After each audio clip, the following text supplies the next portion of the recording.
Cardiovascular disease remains world's number one killer, resulting in 18.6 million deaths in a year. On occasion of World Heart Day, celebrated on 29 September, Brickwork Ratings has organized a heart-to-heart talk with Chennai's renowned cardiac surgeon, Dr. Sanjay Cherian. He is the Vice President and Cardiac Surgeon at Frontier Lifeline Hospital, Mogappair. Coming with over 10 years of work experience, Dr. Cherian's interest lies in minimal invasive cardiac surgery. And what's also commendable is that he has designed and developed India's first 3D printed heart wall in collaboration with VIT. Thank you, Dr. Cherian, for being with us today. Thank you. Great to be here. Okay, so on the onset, can you let us know what are some risk factors that lead to cardiovascular diseases? Okay.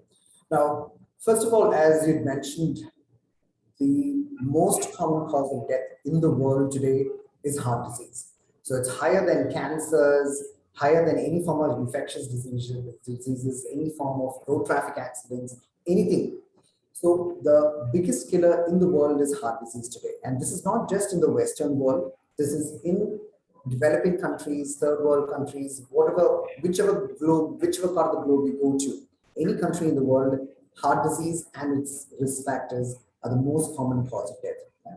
So coming to the risk factors, the most common risk factors for heart disease would be sugar, which we call as diabetes, right? A very high level of blood sugar in the body, which we call as diabetes. That's the one most important cause. Next thing is in terms of blood pressure, high BP, okay, what we call as hypertension. Third thing is in terms of cholesterol, okay, high cholesterol.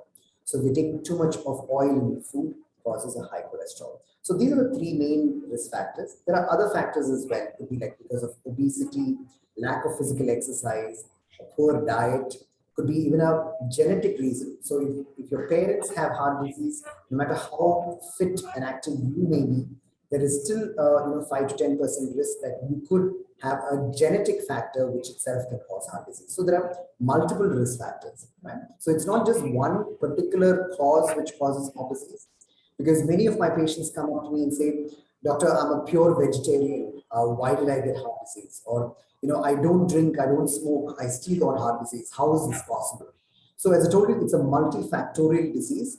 And the main risk factors, as I'd like to summarize once again, is sugar, high cholesterol, high BP, lack of physical exercise, obesity, drinking, smoking, any of these risk factors, even as I told you, a genetic factor as well. Right. So we have been actually also seeing a high population of the youth of India getting prone to cardiovascular disease. Can you enlighten us a little bit about that? Yeah. See, again, this is a very, very important risk in terms of the young Indian itself. What we see is that in the early generations, most of the people ended up with heart disease at the age of maybe 60 or 70 years old, which is acceptable. It's a part of the aging process. But now what we're seeing is that many of the young Indians, I'm talking about people who are in their 30s, 40s, and 50s, they're the ones who are actually coming in with a heart attack. Very often you see parents bringing their younger children for heart surgery these days, which is like a very scary thing. And if you analyze the reason why this is happening, this again you realize is because of these risk factors that I mentioned about. When we spoke about high blood sugar, it's primarily because our diet has changed. If you look at the older generation, most of the people ate food made at home, good, wholesome, home-cooked food cooked at home, right? Where you know the amount of oil and salt that you're actually using.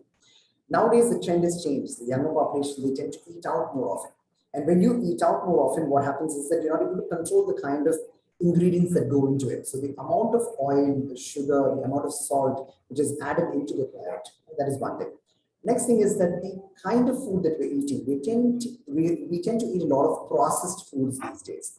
We're not eating so much of homemade, actually natural food. So we tend to eat a lot of things which are coming in a can or in a packet or pre-processed kind of foods, pre-packed foods, which again is not so good because most of them contain some kind of chemicals, artificial flavors, artificial salt, just to hold them fresh, right? To make sure that they don't go bad.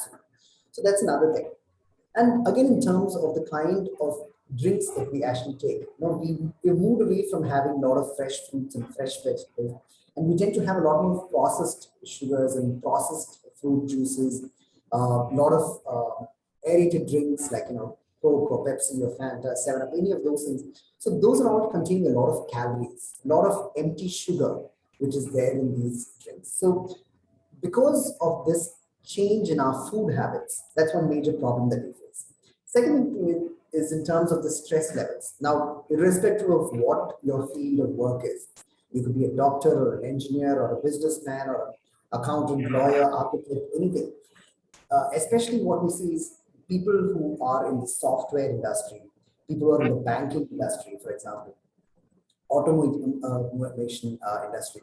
These are people who have a lot of targets, right? And they have certain targets that they have to meet. So there's a lot of stress on them. One thing I noticed with a lot of the IT professionals was that they had to work at odd working hours because many of them were doing project works for the US or UK based companies. So their sleep patterns had changed as well. So a lot of stress from work in terms of the kind of deadlines that they had to meet, the kind of working hours they had to put together, long working hours in front of the computer, especially now, because many of the people are working from home now. So because of the pandemic, so they're like sitting for long hours in front of the computer and working. So there's a lot of stress. There's no actual physical activity. And the thing is that people are not finding enough time for physical exercise these days.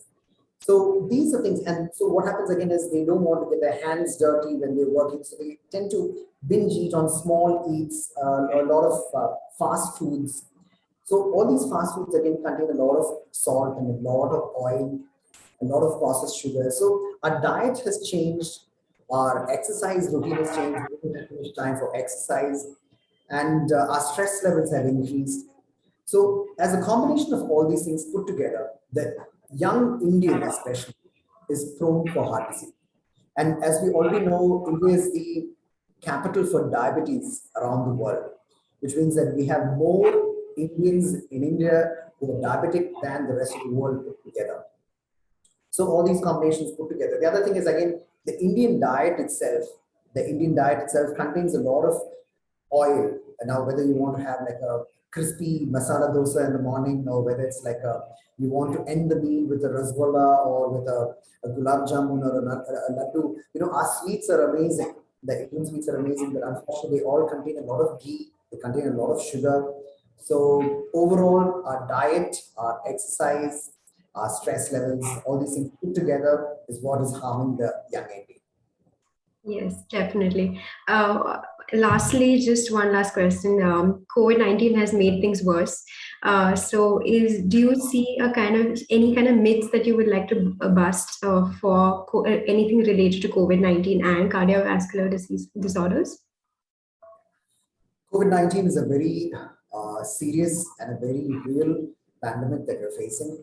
A lot of media hype, people keep saying that the vaccine doesn't work or the pandemic itself doesn't exist. This is just a media hype.